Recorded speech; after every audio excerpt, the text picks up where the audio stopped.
Who are you, sir? I am a lay representative appointed by the agent for Mr. Stephen Barry, who's here with us today, sir. And with sir? Sorry? Is this all right? I'm a lay advisor, sir, appointed by the legal... the law... You may not address the court, and I'm not addressing you, sir. Mr. Barry, here, please. We claim common law jurisdiction, sir. Mr. Barry, can you interrupt? Mr. Barry is here in the court, sir. Mr. Barry, what are you standing... Have you got your birth certificate?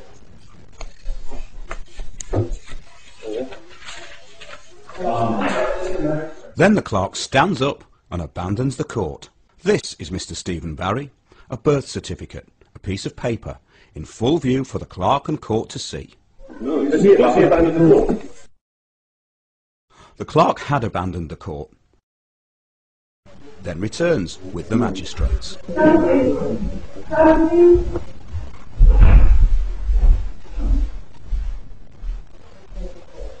This still shows the moment when the members of the public showed that they did not consent to the jurisdiction of a commercial court. This was shown by not standing up when the magistrates entered the room. The layman then made it clear that common law jurisdiction was being claimed. Sir, with all due respect, we claim common law jurisdiction. The layman repeatedly asks the magistrates if they are on oath. They do not honour their oath because they are purely there for issuing summary judgment for profit. In this case, for themselves, the council, and of course the commercial court. We play common law jurisdiction, sir. Leave court, please. I'll hand you away. Sir, you go on your own security to court number 1, please. Security to court 1. Sir, are you going on your own to remain? Stand, please.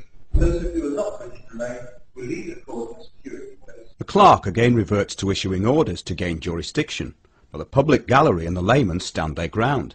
Jurisdiction has again been denied. Are you going on your oath today? Are you going on your oath today? Sir, no, you speaking back. I'm the lay advisor, the law lawyer, for Mr. Stephen Barry. Sir, I'm appointed by the man. You have no right to this. What? First of all, everybody who's sitting will leave court, please. Everybody who's sitting will leave court, please. Will you please be quiet? No, just be quiet. You can have to leave. I can't stand. You did walk in, you were standing when you walked in. The magistrate is trying anything to get jurisdiction by assuming the layman is standing for the magistrates, which would give them jurisdiction. The clerk regains some honour by advising the magistrate the lay advisor was already standing, and standing under common law when the magistrates entered the court. So you were explaining your own, sir. When we're called possible, I have your own. We call possible. And then everybody else is sitting. I do not know anything on it. The magistrates have ordered this man moved. Magistrates have abandoned the court, sir.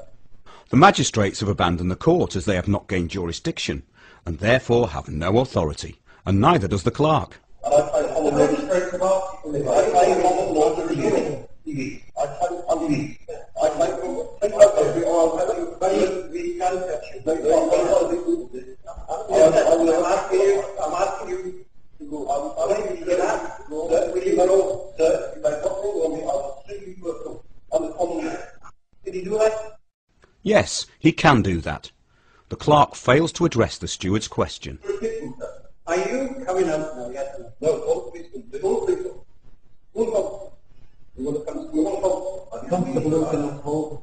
The lay advisor repeats his request for a constable to be called to the court. The court clerk then advises that the police have already been called. This is not the case, as only a member of the public gallery had at this point called the police. I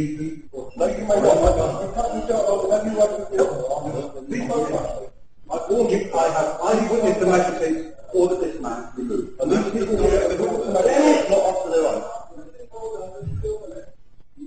Dennis, please don't touch me. Have you arrested me? Yes, please do. Please prove it. Please prove it. Yes, go to your house. Well, he's got the authority to do that. He's no authority. I'm the jurisdiction. They haven't got rid of the board. Do not touch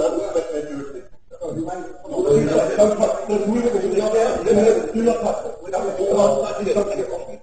Please don't touch it. You are not authorized to touch it. I do not consent to you touching it. Do you understand?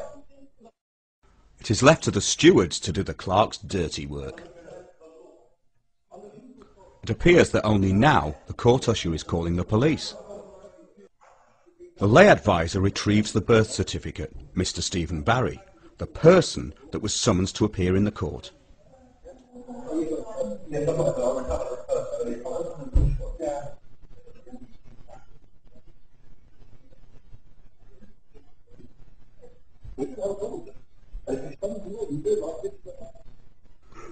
The steward looks bewildered. However, he did the right thing by not using force. The steward makes peace with the lay advisor.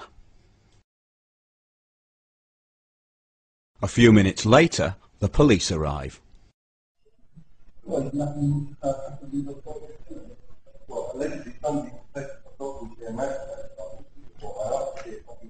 The constable listens as the lay advisor explains he has asked for the magistrate's oath and there has been no breach of the peace.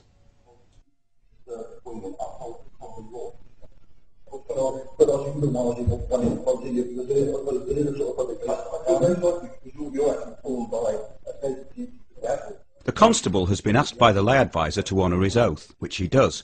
He is now upholding the law of the land and acting as a peace officer. The constable explains the situation to his men and asks them to stand down. However, the sergeant claims that the court belongs to the magistrates, which is untrue. Common law offence is not saying. Yes, it is. Okay.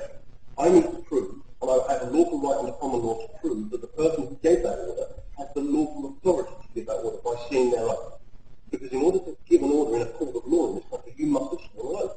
And in respect of you enforcing that order, you would be then in breach of your right. Oh, please do that. That's a constable. Then no, and please don't take that personally. I don't intend it.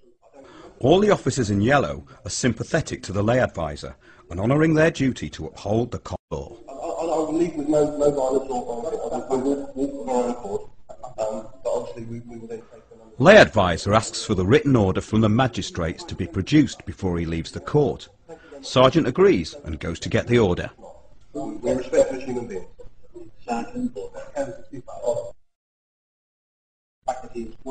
20 minutes later, Sergeant returns without a written order.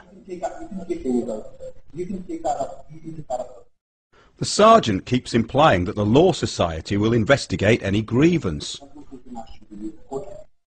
The sergeant returned twice more, without the written order.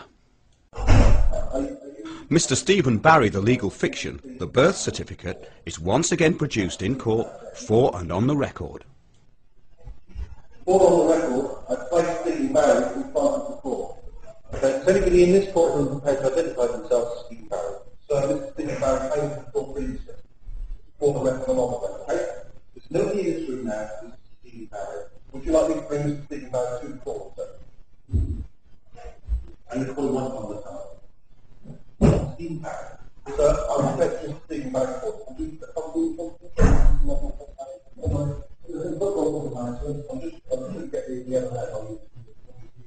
But officers, all these people who are not answering to them, Stephen Barry, did not stand when after you served the magistrate took that as a mark. The clerk asks for those who did not stand to leave or be removed. The constables honour their oaths by not responding to the clerk's orders. This is Mr. Stephen Barry. He's a legal fiction created by the You've been asking the court. I caught Stephen Barry. Mr. Stephen Barry in the court seat. But everybody on that side of the court. I'm content. Is that criminal content? Is that criminal content? Have you said this in effect?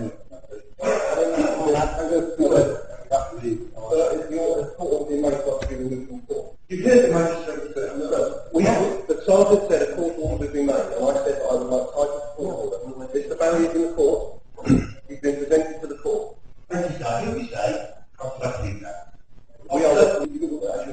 We are still waiting for the magistrates to produce a written order. However, time is money, and the council's solicitor, although being paid a small fortune, is getting restless. Her fee has been estimated at around £450. The hearing is to establish liability for £308. I'm now recovering Mr. Stephen Barry on the court. Sorry? This is Mr. Stephen Barry.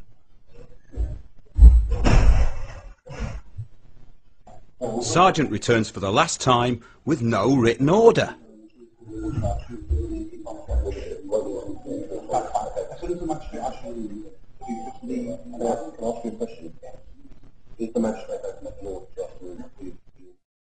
Lay advisor asks once again for a written order. Yes or no would suffice, but Sergeant is still in full-on BS mode, as there is no written order. Are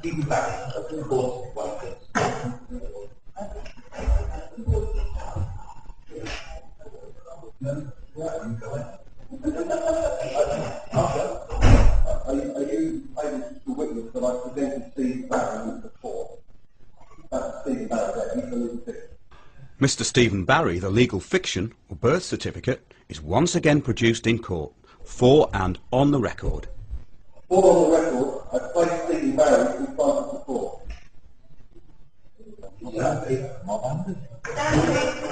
Once again, those in the public gallery, by remaining seated, deny the corporate court jurisdiction. Stephen Barry got in As lay agent Stephen Barry is present in the court, represented by the legal fiction Magistrates for the day. person, Stephen Barry, Is that a legal person, sir? sir, you do not appear to have responded to the court, so everybody who's been seated to see this member is entitled to be able to respect the rules.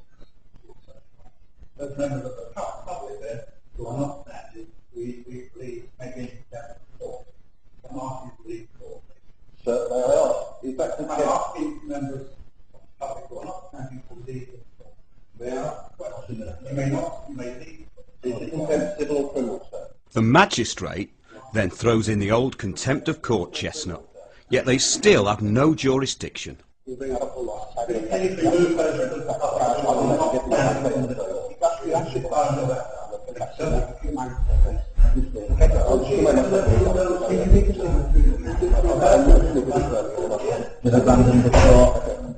court takes judicial notice that the magistrates have abandoned the court. I am therefore the highest authority in this case, and because the magistrates have abandoned the court, we dismiss the.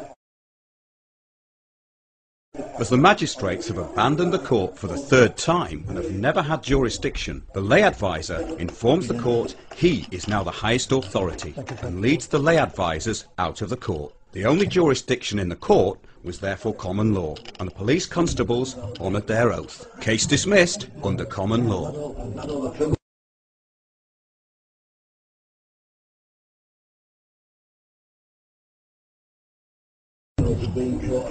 Oh my word, what a video. No, don't be disrespectful.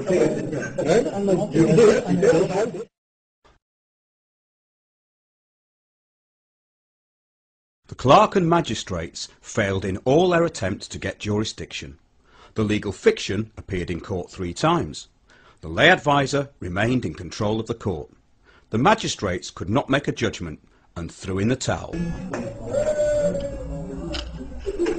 The alleged offences committed by the clerk, solicitors, magistrates and counsel include conspiracy to defraud, fraud, obstruction, perjury, dereliction of duty, deception, treason and wasting police time.